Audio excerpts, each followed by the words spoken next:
I want to apologize to you. I don't often get it this wrong. Yesterday, we reported that there was a landslide in the United Kingdom's elections and that the pro-nationalist Reform Party routed the two major parties, shattering the two-party system in the UK forever. Both liberals and conservatives left in the ashes.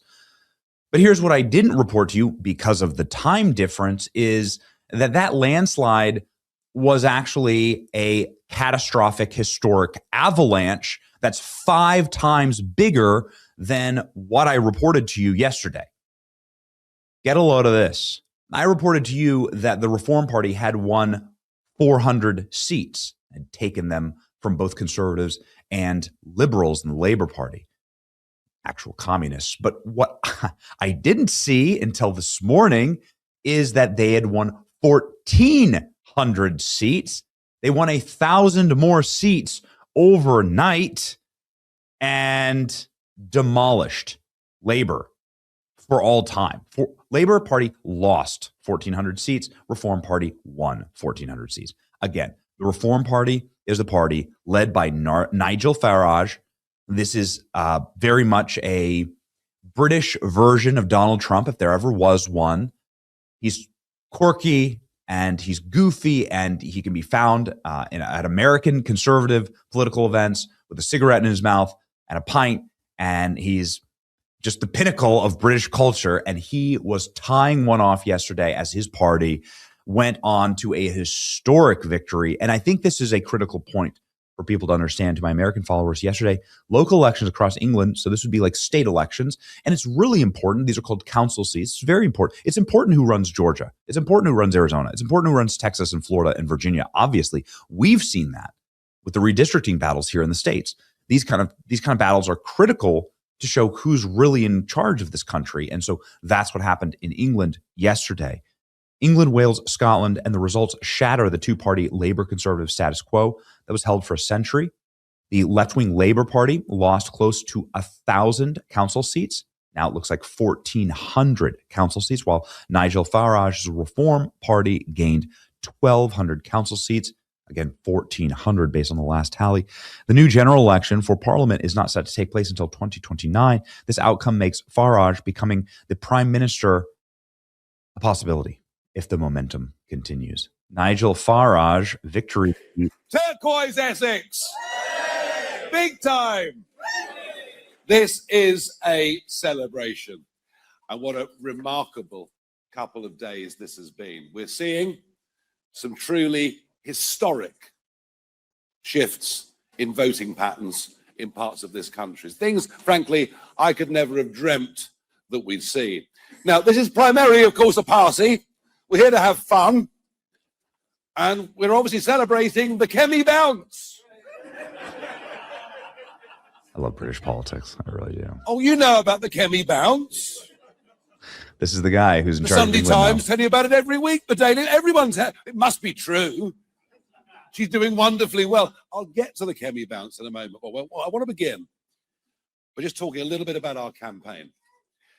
In my political life, which now for some reason goes back 35 years of fighting and contesting elections, I can say without doubt that I was directly responsible for David Cameron resigning as Prime Minister. So I can say with 100% certainty that the Brexit Party got rid of Theresa May. Look at this. And we fought this election campaign on a big national slogan. You might remember it. It said, vote, reform, and... Yes, Starmer out. And I tell you what, he'll be gone by the middle of the summer, the most unpatriotic, worst, least prepared Prime Minister we've ever seen in this country. And we will have seen the back of him. We should be proud of that as well. Look at this. Labor collapse. Look at this. In every single precinct and in every single township, just absolute catastrophic collapse, even in London. Look at that. Obviously, the Reform Party skyrocketing. That's what MAGA did. And then when you zip down on a local level, look at this. The blue dots are where reform won. Just crazy. Look at just the flip, the complete and total flip. People are sick of it. The moment Labor loses after 50 years in power, 50 years in power, they actually start crying here.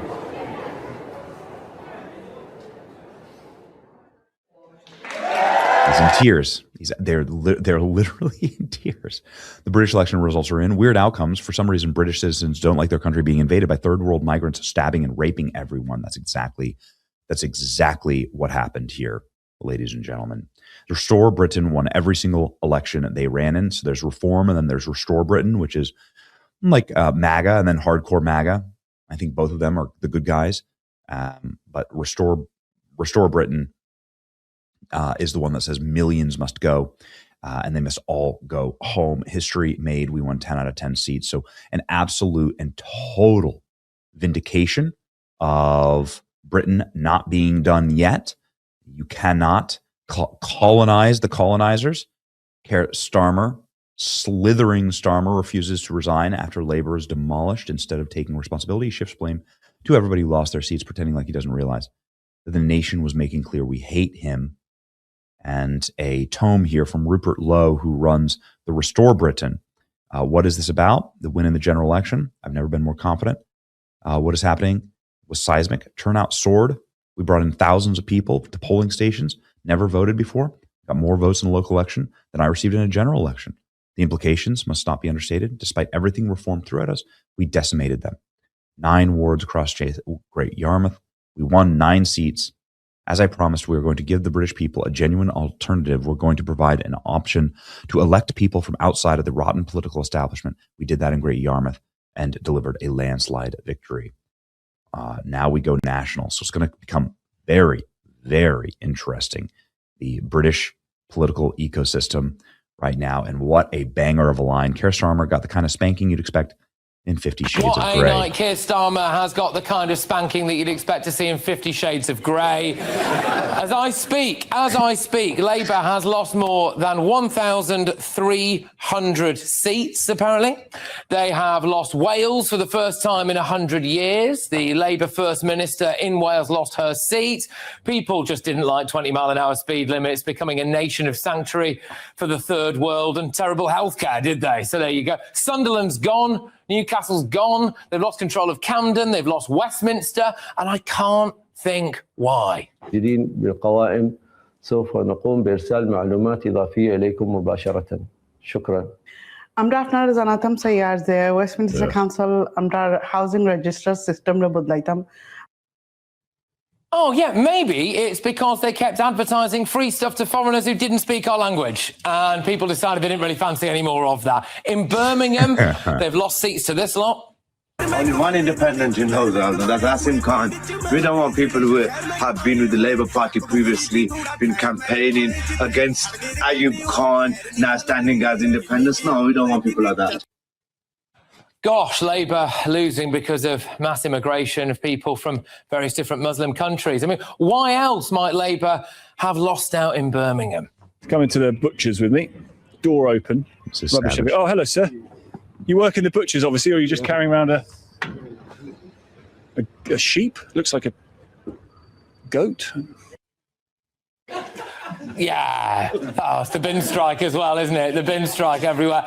Labour has lost control of now, I think, it's 11 councils, including Tameside, a Labour stronghold, for 47 years. Labour MPs, Nadia Whittam, Upsana Begum, Jonathan Brash, Clive Lewis, Ian Lavery, Graham Stringer, and plenty more have called for him to go. Cabinet Minister Ed Miliband has reportedly told him to go.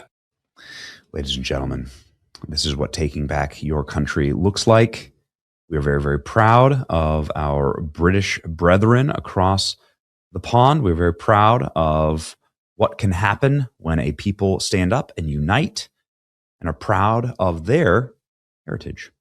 It's exactly what we're doing here in this country, and we're just getting started. A kindred blood and a very, very good, merry old time in the old country. It's your boy Benny. Like, share, and subscribe. Make Great Britain great again.